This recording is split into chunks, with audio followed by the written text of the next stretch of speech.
Assalamualaikum warahmatullahi wabarakatuh. Alhamdulillahirabbil alamin wa binastain ala umuri dunya waddin. Wassalatu wassalamu ala asrofil anbiya'i wal mursalin wa ala alihi washabihi ajmain. Saat ini saya akan karena korban pinjol ini bertambah terus dan pinjol ini nyebar data dan neror ke siapapun. Ini ada curhat dari seorang sahabat ya di SKDA. Itu dia ternyata yang diteror bukan dia ibunya yang minjam, yang diteror dari suaminya juga gitu. Jadi dia dapat Gmailnya suaminya, terus dia sebar lewat kontak seluruh Gmailnya gitu. Jadi dia nyebar data bukan dari WA telepon aja, tapi bukan dari nomor telepon aja, tapi lengkap gitu loh sampai Gmail. Nah Gmail kan biasanya kan kita dapetin akun bisnis segala macam-macam itu nggak enak gitu. Dan ini teror juga gitu. Yang harus kita lakukan gerakan berani melawan pinjol ilegal, pinjol yang sebar data. Itu kita harus lakukan itu. Jadi intinya apa? Anda sudah tidak ada waktu lagi bagi Anda sekarang ini. Pinjol-pinjol ini merajalela, seolah-olah kita ini kok kalah gitu sama mereka. Saya marah bener gitu. Kok mereka merajalela seenak udal gitu loh. Mereka dengan kekuatan modalnya, Anda lihat ya di berita kok bangga sekali pemberitaan itu. Penyerapan dana, penyaluran dana dari pinjol ini, fintech ini besar sekali gitu loh. Berapa ini gitu, berapa triliun gitu loh. Besar banget gitu. Dan ini luar biasa kalau dia caranya gitu, ini akan menyebabkan banyak orang stres gitu, banyak orang gila gitu. Gara-gara gini, usaha banyak berantakan gitu. Tadi saya ada telepon dari Karawang ya. Saya coba telepon ke dia. Usahanya jadi hancur gara-gara pinjol ini gitu. Kenapa? Kenapa bisa hancur? Karena keberkahannya dicabut. Nah, sekarang ini coba kita lakukan gerakan berani melawan pinjol. Pertama, jangan takut ketika didatangi debt collector gitu dari pinjol ini. Kenapa? Pertama, mintakan mereka kalau mereka datang pastikan. Jadi gini, apalagi kalau mereka neror gitu loh. Nah ini ada kurang ajar dari mereka ini, dari pinjol ini. Masa dibodoh-bodohin kita mau disita coba?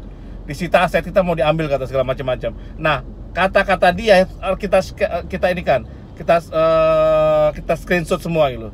Kalau dia per telepon ingat ya. Pertama kalau per telepon dulu kita lakukan, bilang ke mereka kita rekam, atau di pertengahan pembicaraan kita rekam. Ini kita rekam loh Pak, bapak macam-macam ini loh. Sorry.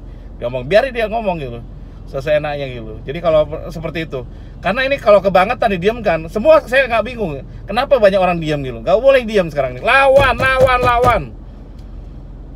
Jadi lawannya harus cerdik. Jadi rekam, terus kalau dia datang, buatin video selfie. Ini saya ada kedatangan pinjol seperti, biarin dia marah-marah. Jadi kalau video selfie itu nggak salah gitu. Kalau dia marah-marah, video selfie setelah dia maki-maki ya, kan kelihatan gitu. Kan kita video selfie bukan videoin dia gitu. Jangan videokan dia, video selfie aja. Ini saya dapat pinjol, sebutin namanya dengan Pak siapa. Makanya pertama datang pinjol itu kalau datang, ini kebanyakan orang kan takut gara-gara kalau Cap gimana dia datang? Nggak usah takut, malah itu bagus kalau bagi saya. Apalagi kalau dia neror-neror, wah udah bener bagus itu. Ini ada seorang sahabat ya, dia ini loh. Ini cerita seorang sahabat, ini bukan pinjol tapi ya, di bank ya, bank syariah. Saya nggak sebut namanya, bank syariah ya. BUMN lah gitu atau gimana, perusahaan besar, bank besar. Itu dia nagih, itu kurang hajarnya apa? Itu langsung kesekak itu bosnya. Nagih itu dengan pakaian seolah kayak di depan rumah kayak apa, pakai tentara gitu, pakaian tentara gitu. Jaket tentara gitu. Wah, yang lain berat. Disekak habis, bosnya sampai minta ampun maaf. Besoknya jadi dia datang itu isi yang terima, ditelepon sama dia. "Hei, Pak," katanya, "Bapak kirim orang ya, itu pakai pakaian." Waduh, Bapak ini kebangetan gitu loh. Kita kerja sama udah lama kok kayak gini caranya. Katanya syariah Islam kok pakai gunakan kayak gini. Terus yang kedua, lama kemudian dikirim bos ini perempuannya, kepala cabang perempuan. Oh, ditelepon lagi. "Bu, Pak, saya tuh nggak biasa terima perempuan di rumah gitu. Jadi apa nggak ada lagi yang bisa dinikahkan? Kalau hanya bicara besoknya baru bosnya laki-laki dikirim." Jadi intinya apa? Dengan cara gitu akhirnya mereka sadar, malu sendiri dan selesai akhirnya masalahnya, dia dapat banyak potongan itu. Itu karena cerdik itu. Jadi ketika Anda datengin, ini cerita contoh aja ya, sampel aja. Ketika Anda didatengin oleh mereka semua, Anda harus berani gitu. Harus cerdik juga gitu. Jadi pertama kalau didatengin itu malah bahagia gitu. Ingat ya, harus berani ngelawan. Dipermalukan nggak usah malu-maluan dah. Lebih baik kita jangan sampai kita dipermalukan. Allah permalukan manusia nggak apa-apa. Sorry ya, saya pernah bangkrut, saya pernah dihina oleh banyak orang. Sekarang kok malu orangnya. Nggak ada apa-apanya. Orang cuma ngomong toh aja di belakang. Yang penting kita yakin kita bisa bangkit, kita bangkit. Bangkit insya Allah, nggak ada apa-apanya, saya bisa bangkit. Dan alhamdulillah bisa lebih baik gitu loh. Jadi intinya apa? Jangan takut, jangan malu, jangan takut ketika dipermalukan gitu. Dipermalukan, malu sama tetangga nggak usah, itu kuncinya gitu. Kalau Anda berani, insya Allah mudah gitu. Jadi intinya apa? Jangan takut, jangan ragu gitu, jangan malu, biarin aja. Kita lebih malu kalau dimusuhi Allah dan Rasul gitu. Itu kuncinya. Jadi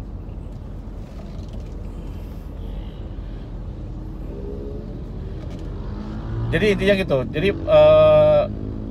ketika mereka datang, sapa dengan sopan. Kita nih harus berakhlak yang baik gitu loh.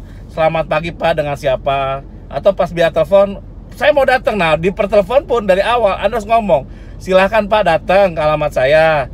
Tapi pastikan Pak, Bapak bawa ID, pakai seragam Pak, sesuai aturan OJK. Yang ketiga, Bapak bawa surat tugas gitu dari perusahaannya. Jadi surat tugas bukan kopian loh Pak ya, surat tugas asli dengan tagihan saya pribadi loh. Jangan sampai surat tugas orang, jadi harus tanda tangan.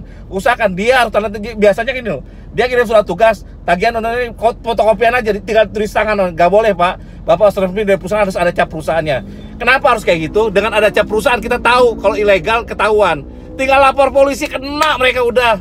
Jelas kena. Mereka apalagi pinjol-pinjol asing ini. Kena. Langsung, betul. Jadi mereka takut dia ngasih alamatnya. Tadi dia ngomong takut ngasih alamat, nggak mau dia. Lihat aja gini, oh itu dia main-main di Bali ya kemarin ini.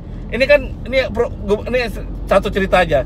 Gubernur Bali itu saya barusan tahu ini banyak restoran yang dikelola orang Cina nih, asing ini tutup sekarang ini. Karena apa? Dia datang ke negara kita. Coba dia buka tempat, itu sebenarnya konsumen saya juga gitu loh. Dia sewa tempat buatin ilegal gitu loh. Jadi tamu-tamu Cina yang tamunya dia langsung makan di tempat situ, di tempatnya dia. Itulah mereka lakukan itu. Sekarang restoran ditutup sekarang. Kenapa? Pemerintahnya tegas gitu loh, buat aturan. Kenapa sih nggak berani gitu loh? Belajarlah dari Gubernur Bali ini loh. Hebat tuh ya. Orang yang dulu saya underestimate, mampu gak orang ini gitu. Ternyata ini berani, asal berani aja. Saya senang gubernur kayak gini, berani-berani. Ridwan Kamil siapa tuh berani-berani. Anies Baswedan saya berani gitu. Itu pemimpin masa depan, termasuk Gubernur Bali yang sekarang, itu luar biasa hebatnya. Ditutup coba restorannya, hanya apa? Dia jual lari. Kenapa? Ini mereka bayangin loh, kan nggak fair dong. Mereka nggak bayar pajak, sembunyi-sembunyi. Tamunya tiba-tiba datang segala macam-macam, makan di situ apa di situ, selesai gitu. Sekarang dilarang kan, harus tidak boleh dia seperti itu gitu loh. Jadi intinya apa? Kalau mau buka ya silakan, tapi yang legal dong, legal, bayar pajak. Enak aja lu nggak bayar pajak, gua bayar pajak gitu. Lu nggak bayar pajak, lu tamu lu ini semua gitu. Sekarang pada tutup loh, pada di Sanur di mana-mana pada tutup ya. Termasuk toko oleh-oleh segala macam-macam. Bagi saya itu perlu ketegasan itu. Jadi mereka itu kadang kalau gak ini berani-berani main buka aja tanpa izin, tanpa apa gitu. Kadang-kadang mereka berani di jalan yang tidak terlalu rame supaya nggak kelihatan. Ini dia jalannya bukan jalan umum besar, jalan agak masuk dikit gitu loh. Akhirnya ketahuan juga, ditutup sekarang. Tutup, bangkrut sendiri, tutup, udah selesai. Karena tamu Cinanya tidak dilarang oleh ini Bali, tidak boleh ini harus membaur gitu, tidak boleh dibawa satu travel ke mana-mana. Belajar dari Thailand ya. Thailand itu mengkhususkan, saya kapan hari beberapa kali dulu pakai travel ya. Itu kalau kita pakai travel itu wajib untuk mampir ke toko-toko yang dikelola oleh ini. Sampai ke tempat pasar ikan aja tuh, ikan kering itu bisa dijual. Coba masuk harus ke sini, madu jual sini. Anda pernah kan di Thailand sampai batu, sampai ini nggak boleh, harus ada tanda tangan ininya. Mau nggak mau kita ke situ. Liburannya kita contoh 1 hari 8 jam, 5 jam, 4 jam, cuma 4 jam kita. Perjalanan 2 jam. 2 jam lagi dipakai untuk mampir 3 jam untuk mampir ke souvenir-souvenir, menghidupkan masyarakat daerahnya gitu. Jadi ratunya itu membuat kebijakan sehingga bisa hidup semua. Hidup jadi semuanya gitu. Kemarin kan enggak. Toko souvenirnya dia, ini semua dia. Jadi oke, kita balik lagi ngomong ini. Jadi intinya gini, harus ada ketegasan. Kalau pemerintah nggak bisa tegas, kita yang tegas melawan gitu. Jadi kalau seandainya contoh tadi itu bilang, Pak silakan datang ke tempat saya, ke rumah saya atau gimana, siapkan Bapak minta ada ID, bawa ID Pak ya. Kedua, minta surat tugas resmi dari dia gitu. Ada capnya, jangan fotokopian Pak ya gitu. Fotokopian Bapak tulis sendiri itu nggak boleh Pak. Ketiga, Bapak pakai seragamnya gitu loh. Berlaku sopan, mangga Pak datang gitu. Gituin aja. Supaya mereka takut. Mereka ini yang apalagi yang nelpon paling urusan, bukan merendahkan urusan SMA ya. Anak kemarin sore cuman koarnya doang kenceng. Kemarin di SKD kan ada yang ngomong suaranya kayak orang-orang seberang gitu, diserem-seremin. Saya gini kan, malu-maluin aja gitu. Di SKD udah ketawain. Gak usah takut lagi, sorry ya. Bagi Anda yang stres, saya masih bingung loh. Masih ada yang stres kata gini, ngapain?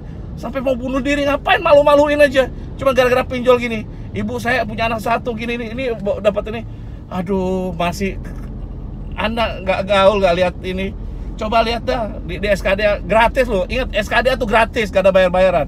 Anda kalau bisa ngumpulkan 500 orang di satu daerah, saya datang gratis, gak usah saya gak usah dibayar tiketnya, saya bisa datang sendiri karena saya pengusaha gitu. Saya minta sama Allah, jadi saya nggak minta sama manusia gitu. Akomodasi nggak usah mikir, urusan saya mau nginep di hotel bintang kek, hotel biasa kek, yang penting ada tempat tidur saya gampang gitu. Jadi anda siapin aja, yang penting gedung gratis deh, saya ngomong nggak apa-apa, konsultasi atau apapun gitu.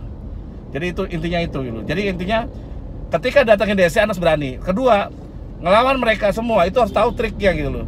Kalau Anda gak tahan ditelepon terus sama mereka, bilangin ke mereka, saya rekam belum pembicaraan Anda ini. Nah biasanya yang neken-neken ini pasti ilegal, dijamin. Cap ini legal kok, laporin langsung jadi ilegal. Ilegal berarti udah gak ada hak tagih dia. Ingat ya, ilegal itu udah gak hak tagih, namanya ilegal.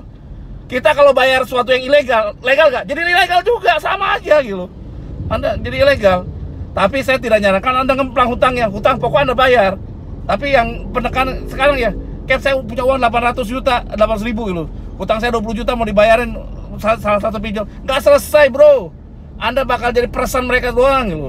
Soalnya kalau Anda bayar, makanya lakukan gerakan gagal bayar gitu. Ayo, gak usah bayar, biar kapok semua. Kecuali kalau mereka mau sopan sama kita, mau baik sama kita, seikhlasnya kita kasih, nggak apa-apa. Itu akadnya beda gitu. Tapi kalau dia jual uang, itu ya haram, riba gitu. Anda riba dimusuhi Allah. Jadi intinya itu, oke? Jadi saya minta kita melakukan gerakan berani ngelawan DC pinjol gitu. Jadi kalau Anda pertelepon, ingat ya, rekam semua. Nah, kalau seandainya tidak tahan kuping Anda dengan omongan mereka, bilang, saya suspend loh nomornya Anda, saya matiin handphone saya 1 minggu gitu. Karena apa? Karena Anda sangat mencaci, saya nggak tahan dengan Anda. Daripada saya masih pertimbangan mau lapor, mau buat pidana karena bukti udah kuat gitu. Gituin aja. Jadi sekarang ini coba, inilah sekarang kalau lapor aja sama polisi, ada di OJK ada pengaduan, polisi juga ada. Lapor aja, terus ingat ya, jangan menyelesaikan hutang Anda dengan pihak ketiga, dengan jasa hacker, dengan apa, bohong itu nanti ke depannya. Saya nggak setuju gitu. Kalau Anda ngelakukan itu, jangan gabung dengan SKDA. Saya nggak terima Anda di SKDA. Saya di SKDA itu harus berani ngadepin sendiri, karena saya ingin Anda setelah lepas dari pinjol ini, Anda jadi pengusaha tangguh. Kita perbanyak dunia Indonesia ini orang-orang yang kuat gitu. Saya banyak gaul dengan orang Korea, kenapa? Mereka tangguh-tangguh gitu, anak UKM-nya, makanya kuat gitu. Mudah-mudahan ke depan ini di SKDA menciptakan UKM tangguh. Ini Anda calon-calonnya. Jangan jadikan ini berkah. Anda belajar nego, belajar macam-macam dari masalah ini. Jangan takut menghadapi masalah itu. Hadapi masalah itu. Jadi saya mudah-mudahan dengan ini saya tidak dengar lagi orang yang curhatnya ketakutan sampai mau bunuh diri. Kalau nggak ada anak saya mungkin saya udah bunuh diri. Ya Allah, gara-gara pinjol ecek-ecek edut gitu. Si Asep ilegal gini, ketakutannya setengah mati kayak takut tuh sama Allah gitu, malu sama Allah, jangan sama mereka semua, nggak ada apa-apanya gitu. Demikian dari saya, wassalamualaikum warahmatullahi wabarakatuh.